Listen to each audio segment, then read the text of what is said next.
ഓം നമോ ഭഗവതേ വാസുദേവായ. ഹരിമുരളീരവത്തിലേക്ക് എല്ലാവർക്കും സ്വാഗതം. നാരായണ നാരായണ ജയ ഗോവിന്ദ ഹരേ ഗോവിന്ദ ഹരേ. നാരായണ നാരായണ ജയ ഗോപാല ഹരേ ഗോപാല ഹരേ. ഇന്ന് നമുക്ക് 6 മുതൽ 10 വരെയുള്ള ശ്ലോകങ്ങൾ നോക്കാം. ശ്രീമദ് നാരായണീയം ദശകം 96 ഭഗവത് വിഭൂതികളും ജ്ഞാനകർമ്മ ഭക്തിയോഗങ്ങളും. ശ്ലോകം 6. അവ്യക്തം മാർഗയന്ത ശ്രുതിഭിരഭിനയൈ കേവലജ്ഞാനലുബ്ധാ ക്ലിശ്യന്തേ ദിവസിദ്ധിം ബഹുതരജനുഷാം അന്ത ഏവാപ്നുവന്തി ദൂരസ്ഥ കർമ്മയോഗോപി ച പരമഫലേ നന്വയം ഭക്തിയോഗ ത്വാമൂലാദേവ ഹൃദ്യ ത്വരിതമയി ഭവത് പ്രാപകോ വർദ്ധതാം മേ. അർത്ഥം: കേവലജ്ഞാനലുബ്ധ, ജ്ഞാനം മാത്രം ഇച്ഛിക്കുന്നവർ, ശ്രുതിഭി, ഉപനിഷത്തുക്കളാലും, നയൈ അപി, നയങ്ങളാലും, അവ്യക്തം, ബ്രഹ്മത്തെ, മാർഗയന്ത, അന്വേഷിക്കുന്നവരായി, അതീവ, ഏറ്റവും, ക്ലിശ്യന്തേ, ക്ലേശിക്കുന്നു, ബഹുതര ജനുഷാം, വളരെ ജന്മങ്ങളുടെ, അന്തേ ഏവ, ഒടുവിൽ മാത്രം, സിദ്ധിം, ഫലം, ആപ്നുവന്തി, പ്രാപിക്കുന്നു, കർമ്മയോഗ അപി, കർമ്മയോഗവും, പരമഫലേ, മുക്തിയുടെ കാര്യത്തിൽ, ദൂരസ്ഥ, അകലെയിരിക്കുന്നുവല്ലോ, അയം, ഈ, ഭക്തിയോഗ തു, ഭക്തിയോഗമാകട്ടെ, ആമൂലാത് ഏവ, ആദ്യം മുതൽക്കു തന്നെ, ഹൃദ്യ, മധുരവും, ത്വരിതം, വേഗം, ഭവത് പ്രാപക നനു, അങ്ങയെ പ്രാപിക്കുന്നതുമാകുന്നു, അയി, ഭഗവൻ, മേ, എനിക്ക്, വർദ്ധതാം, അത് വളർന്നു വരുമാറാകട്ടെ. നമുക്ക് ഈ ശ്ലോകത്തിലെ അക്ഷരങ്ങൾ ഒന്ന് നോക്കാം. അവ്യക്തം, മാർഗയന്ത, ശ്രുതിഭിർ, ഭിർ എന്നുള്ള ഭി എന്നുള്ള അക്ഷരം നന്നായിട്ട് ഉറപ്പിച്ച് പറയണം. മാർഗയന്ത, അവിടെ വിസർഗമുണ്ട്. അപി, നയൈ, അവിടെയും വിസർഗം.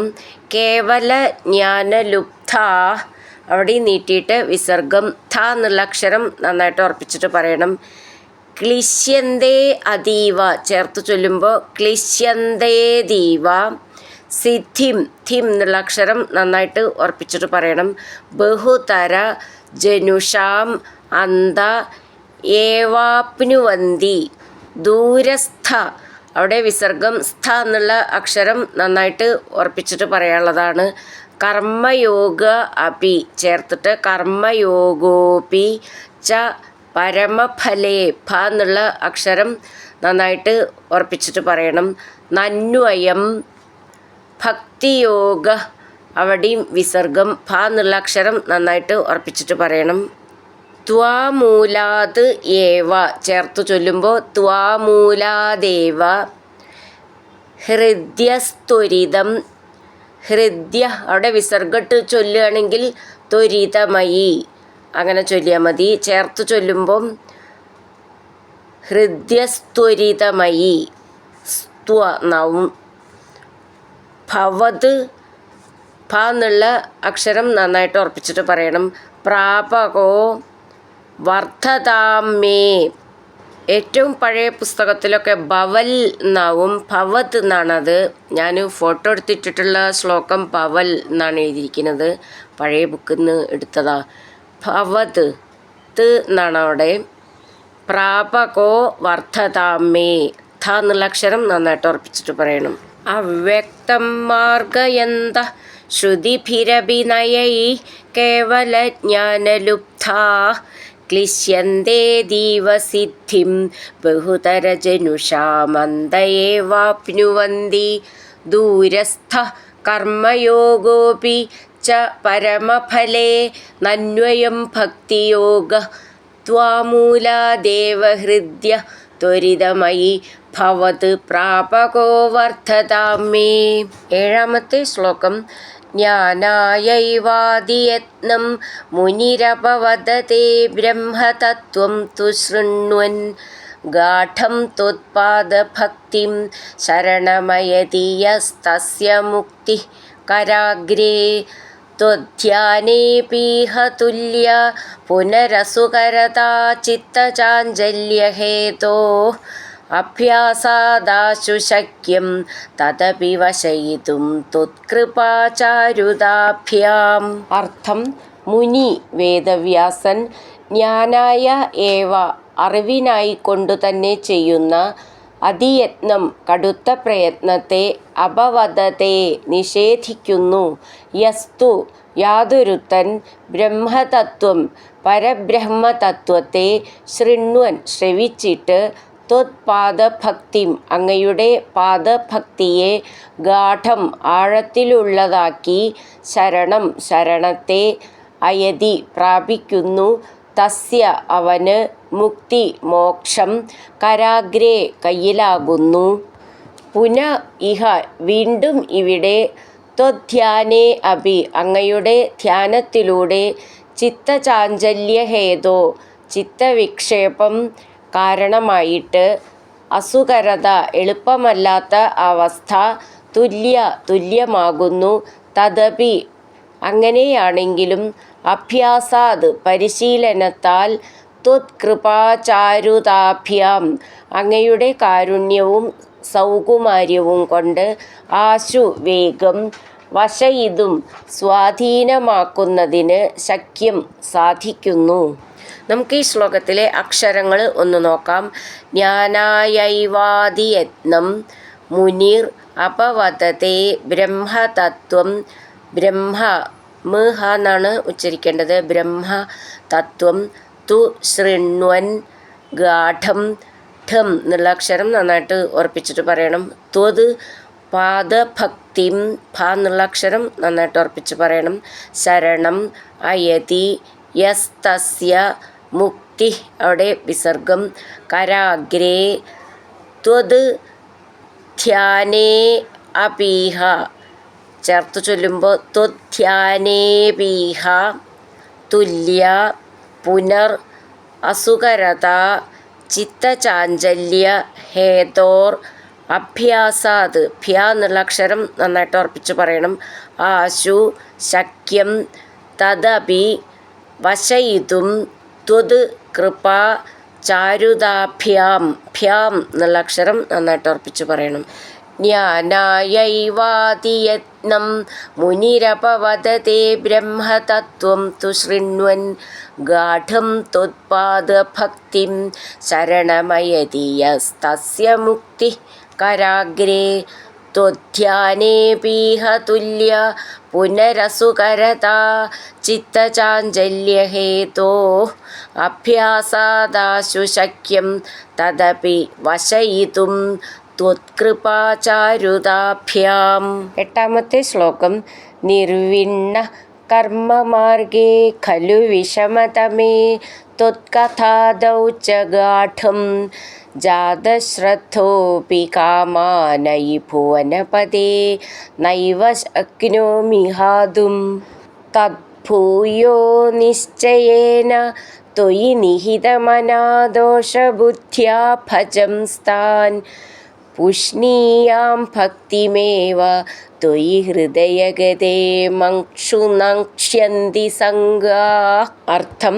ഭുവനപദേ ലോകനാഥനായ ഭഗവൻ വിഷമതമേ ഏറ്റവും ദുർഘടമായ കർമ്മമാർഗത്തിൽ നിർവിണ്ണ വിരക്തനായും ത്വത്കഥാദൗ ച അങ്ങയുടെ കഥാശ്രവണം മുതലായവയിൽ ഗാഠം അഗാധമായി ശ്രദ്ധയോടു കൂടിയവനായും ഇരിക്കുന്നു എങ്കിലും കാമാൻ കാമക്രോധാദി വികാരങ്ങളെ ഹാതും ഉപേക്ഷിക്കുന്നതിന് ന ശക്നോമി ഏവ ഖലു കഴിയുന്നില്ലല്ലോ. തത് അതുകൊണ്ട് ഭൂയ വീണ്ടും നിശ്ചയേന ദൃഢതയോടുകൂടി ത്വയി അങ്ങയിൽ നിഹിതമന മനസ്സുവെച്ച ദോഷബുദ്ധിയോടുകൂടി താൻ അവയെ ഭജൻ സേവിച്ചു ഭക്തിം ഏവ ഭക്തിയെ തന്നെ പുഷ്ണീയാം വർദ്ധിപ്പിക്കും ത്വയി അങ്ങ് ഹൃദയഗതേ ഉള്ളിൽ ഇരിക്കുമ്പോൾ സംഘബന്ധങ്ങൾ മങ്ക്ഷു വേഗം നങ്ക്ഷ്യന്തി നശിക്കും. നമുക്ക് ഈ ശ്ലോകത്തിലെ അക്ഷരങ്ങൾ ഒന്ന് നോക്കാം. നിർവിണ്ണ കർമ്മ മാർഗേ ഖലു ഖ എന്നുള്ള അക്ഷരം നന്നായിട്ട് ഉറപ്പിച്ചിട്ട് പറയണം. വിഷമതമേ ത്വത് കഥാദൗ ഥ എന്നുള്ള അക്ഷരം നന്നായിട്ട് ഉറപ്പിച്ചിട്ട് പറയണം. ച ഗാഠം ഠം എന്നുള്ളത് ഉറപ്പിച്ച് പറയാനുള്ളതാണ്. ജാതശ്രദ്ധ അപി ചേർത്ത് ചൊല്ലുമ്പോൾ ജാതശ്രദ്ധോപി കാമാൻ ഐ ഭുവനപദേ ഭൂ എന്നുള്ള അക്ഷരം നന്നായിട്ട് ഉറപ്പിച്ച് പറയണം. നയേവ നൈവ ശക്നോമി ഹാതും തത് ഭൂയോ ഭൂ എന്നുള്ള അക്ഷരം നന്നായിട്ട് ഉറപ്പിച്ചിട്ട് പറയണം. ബുക്കിൽ തൽ എന്നവും എഴുതിയിട്ടുണ്ടാവുക, തത് എന്നാണ് അത് ഉച്ചരിക്കേണ്ടത്. നിശ്ചയേന ത്വയി നിഹിതമന ദോഷബുദ്ധ്യാ ധ്യ എന്നുള്ള അക്ഷരം നന്നായിട്ട് ഉറപ്പിച്ച് പറയണം. ഭജം ഭ എന്നുള്ള അക്ഷരം ഉറപ്പിച്ച് പറയാനുള്ളതാണ്. സ്ഥാൻ പുഷ്ണീയാം ഭക്തിം ഭ എന്നുള്ള അക്ഷരം ഉറപ്പിച്ച് പറയണം. ഏവ ത്വയി ഹൃദയഗതേ മംക്ഷു ക്ഷു എന്നുള്ള അക്ഷരം ഉറപ്പിച്ച് പറയണം. നങ്ക്ഷ്യന്തി സംഗാ നീട്ടിയിട്ട് വിസർഗം. നങ്ക്ഷ്യന്തി എന്നുള്ളതിൻ്റെ ക്ഷ്യ എന്നും നന്നായിട്ട് ഉറപ്പിച്ച് പറയാനുള്ളതാണ്. നിർവിണ്ണ കർമ്മമാർഗേ ഖലു വിഷമതമേ ത്വത്കഥാദൗ ച ഗാഠം ജാതശ്രദ്ധോപി കാമാനൈ ഭുവനപദേ നൈവ ശക്നോമി ഹാതും തദ്ഭൂയോ നിശ്ചയേന ത്വയി നിഹിതമനാ ദോഷബുദ്ധ്യാ ഭജം സ്ഥാൻ പുഷ്ണീയാം ഭക്തിമേവ ത്വയി ഹൃദയഗതേ മങ്ക്ഷു നങ്ക്ഷ്യന്തി സംഗാ. 9ാമത്തെ ശ്ലോകം. കശ്ചിത് ക്ലേശാർജിതാർത്ഥക്ഷയവിമലമതിർനുദ്യമാനോ ജനൗഖൈഃ പ്രാഗേവം പ്രാഹ വിപ്രോ ന ഖലു മമ ജനഃ കാലകർമ്മഗ്രഹാവാ ചേതോ മേ ദുഃഖഹേതുഃ തദിഹ ഗുണഗണം ഭാവയത് സർവകാരീത്യുക്ത്വാ ശാന്തോ ഗതസ്ത്വാം മമ ച കുരു വിഭോ താദൃശീം ചിത്തശാന്തിം.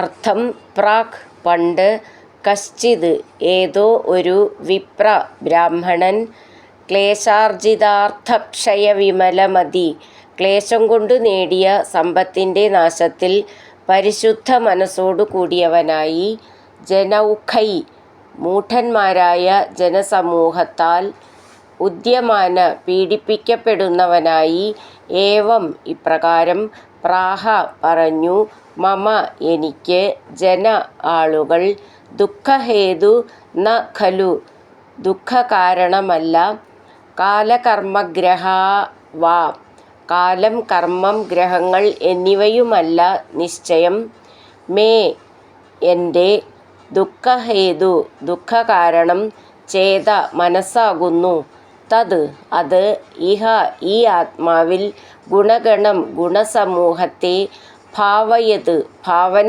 ചെയ്തിട്ട്, സർവകാരി എല്ലാം ചെയ്യുന്നു, ഇതി എന്നു, ഉക്ത്വ പറഞ്ഞിട്ട്, ശാന്ത ശാന്തനായി, ത്വാം അങ്ങയെ, ഗതഃ പ്രാപിച്ചു, മമ ച എനിക്കും, താദൃശീം അപ്രകാരം, ചിത്തശാന്തിം മനഃശാന്തിയെ കുരു ചെയ്താലും. നമുക്ക് ഈ ശ്ലോകത്തിലെ അക്ഷരങ്ങൾ ഒന്ന് നോക്കാം. കശ്ചിത് ക്ലേശാർജിതാർത്ഥ, ക്ലേശാർജിത ജി എന്നുള്ള 2 ജ എന്നാണ്. ഥ എന്നുള്ള അക്ഷരം നന്നായിട്ട് ഉറപ്പിച്ച് പറയണം. ക്ഷയവിമല ക്ഷ എന്നുള്ള അക്ഷരം നന്നായിട്ട് ഉറപ്പിച്ചിട്ട് പറയാനുള്ളതാണ്. മതിർനുദ്യമാനോ ജനൗഖൈ അവിടെ വിസർഗം, ഖ എന്നുള്ള അക്ഷരം നന്നായിട്ട് ഉറപ്പിച്ച് പറയണം. പ്രാക് ഏവം പ്രാഹ വിപ്രോ ന ഖലു മമ ജനഃ അവിടെ വിസർഗം കാലകർമ്മഗ്രഹ വാ ചേതോ മേ ദുഃഖഹേതു. ദുഃഖ എന്നുള്ളതിൻ്റെ ഖ എന്ന് നന്നായിട്ട് ഉറപ്പിച്ച് പറയണം. സ്തതിഹ ഗുണഗണം ഭാവയത് ഭ എന്നുള്ള അക്ഷരം ഉറപ്പിച്ച് പറയണം. സർവകാരീതി സർവകാരി ഇതി ചേർത്തിട്ടാണ് സർവകാരീതി. ഉക്ത്വാ ശാന്തോ ഗത സ്ത്വാം മമ ച കുരു വിഭോ. ഭോ എന്നുള്ള അക്ഷരം നന്നായിട്ട് ഉറപ്പിച്ച് പറയണം. താദൃശീം ചിത്തശാന്തിം. കശ്ചിത് ക്ലേശാർജിതാർത്ഥക്ഷയവിമലമതിർന്നുദ്യമാനോ ജനൗഖൈഃ പ്രാഗേവം പ്രാഹ വിപ്രോ ന ഖലു മമ ജനഃ കാലകർമ്മഗ്രഹാ വാ ചേതോ മേ ദുഃഖഹേതുസ്തതിഹ ഗുണഗണം ഭാവയത് സർവകാരീത്യുക്ത്വാ ശാന്തോ ഗതസ്ത്വാം മമ ച കുരു വിഭോ താദൃശീം ചിത്തശാന്തിം. അടുത്തത് 10ാമത്തെ ശ്ലോകം. ഐള പ്രാഗുർവശീം പ്രത്യതിവിവശമനഃ സേവമാനശ്ചിരം താം ഗാഠം നിർവിദ്യ ഭൂയോ യുവതി സുഖമിദം ക്ഷുദ്രമേവേതി ഗായൻ. ത്വദ്ഭക്തിം പ്രാപ്യ പൂർണ്ണ സുഖതരമചരത് തദ്വദുദ്ധൂതസംഗം ഭക്തോത്തംസം ക്രിയാമാം പവനപുരപദേ ഹന്തമേരുന്ധിരോഗാൻ. അർത്ഥം: പവനപുരപദേ ഗുരുവായൂരപ്പ, പ്രാക് പണ്ട്, ഐള ഇളാപുത്രനായ പുരൂരവസ്, ഉർവശീം പ്രതി ഉർവശിയെക്കുറിച്ചു, അതിവിവശമന വളരെ അവശമായ മനസ്സോടുകൂടി, താം അവളെ, ചിരം വളരെ കാലം, ഭൂയ വളരെ, സേവമാന സേവിക്കുന്നവനായി, ഗാഠം അഗാധമായി, നിർവിദ്യ വിരക്തി വന്ന്, ഇദം ഈ, യുവതി സുഖം സ്ത്രീ സുഖം, ക്ഷുദ്രം ഏവ നിസാരമാണ്, ഇതി എന്ന്, ഗായൻ പാടുന്നവനായി, ത്വത് ഭക്തിം അങ്ങയിലുള്ള ഭക്തിയെ, പ്രാപ്യ പ്രാപിച്ചിട്ട്, പൂർണ്ണ പരിപൂർണനായി, സുഖതരം ഏറ്റവും സുഖത്തോടുകൂടി, അചരത് സഞ്ചരിച്ചു, മാം എന്നെയും, തദ്വത് അതുപോലെ, സംഘം ബന്ധത്തെ, ഉദ്ധൂയ നശിപ്പിച്ചിട്ട്, ഭക്തോത്തംസം ഭക്തശ്രേഷ്ഠനാക്കി, ക്രിയ ചെയ്താലും, മേ എൻ്റെ, രോഗാൻ രോഗങ്ങളെ, രുന്ധി ഇല്ലാതാക്കിയാലും. നമുക്ക് ഈ ശ്ലോകത്തിലെ അക്ഷരങ്ങൾ ഒന്ന് നോക്കാം. ഐള അവിടെ വിസർഗം, പ്രാക് ഉർവശീം, പ്രത്യതി വിവശ, മനാ അവിടെ വിസർഗം, സേവമാന. വിസർഗമില്ലാതെ ചൊല്ലുകയാണെങ്കിൽ സേ 2 സാന്ന് വേണം സേവമാന എന്നുള്ളതിന്. സ്ഥിരം, താം, ഗാഠം ഠം എന്നുള്ള അക്ഷരം നന്നായിട്ട് ഉറപ്പിച്ച് പറയണം. നിർവിദ്യ, ഭൂയോ ഭൂ എന്നുള്ള അക്ഷരം നന്നായിട്ട് ഉറപ്പിച്ചിട്ട് പറയണം. യുവതി, സുഖം ഖം എന്നുള്ള അക്ഷരം ഉറപ്പിച്ച് പറയണം. ഇദം, ക്ഷുദ്രം ക്ഷു എന്നുള്ള അക്ഷരം നന്നായിട്ട് ഉറപ്പിച്ചിട്ട് പറയണം. ഏവേതി, ഗായൻ, ത്വത് ഭക്തിം ഭ എന്നുള്ള അക്ഷരം നന്നായിട്ട് ഉറപ്പിച്ചിട്ട് പറയണം. പ്രാപ്യ, പൂർണ്ണ, സുഖതരം ഖ എന്നുള്ള അക്ഷരം നന്നായിട്ട് ഉറപ്പിച്ചിട്ട് പറയണം. അചരത്, തദ്വത്, ഉദ്ധൂത, ചില ബുക്കിലൊക്കെ ഉദ്ധൂയ എന്നുണ്ടാവും. ഉദ്ധൂത ധൂ എന്നുള്ള അക്ഷരം നന്നായിട്ട് ഉറപ്പിച്ചിട്ട് പറയണം. സംഘം, ഭക്തോത്തം ഭ എന്നുള്ള അക്ഷരം നന്നായിട്ട് ഉറപ്പിച്ചിട്ട് പറയണം. ഭക്തോത്തംസം ക്രിയ മാം പവനപുരപദേ ഹന്ത മേ രുന്ധി. ന്ധി എന്നുള്ള അക്ഷരം നന്നായിട്ട് ഉറപ്പിച്ചിട്ട് പറയണം. രോഗാൻ. ഐള പ്രാഗുർവശീം പ്രത്യതിവിവശമനാഃ സേവമാനാശ്ചിരാം താം ഗാഠം നിർവിദ്യ ഭൂയോ യുവതി സുഖമിദം ക്ഷുദ്രമേവേതി ഗായൻ. त्वद्भक्तिं प्राप्य पूर्णः सुखतरमचरद् तद्वदूद्धूतसङ्गं भक्तोत्तंसं क्रिया मां पवनपुरपदे हन्तमेरुन्धिरोगान् सर्वत्र गोविन्दनामसङ्कीर्तनं गोविन्द गोविन्द ഹരിനാരായണ ഗോവിന്ദ ജയ നാരായണ ഗോവിന്ദ ഹരിനാരായണ ജയ നാരായണ ഗോവിന്ദ ഗോവിന്ദ ഗോവിന്ദ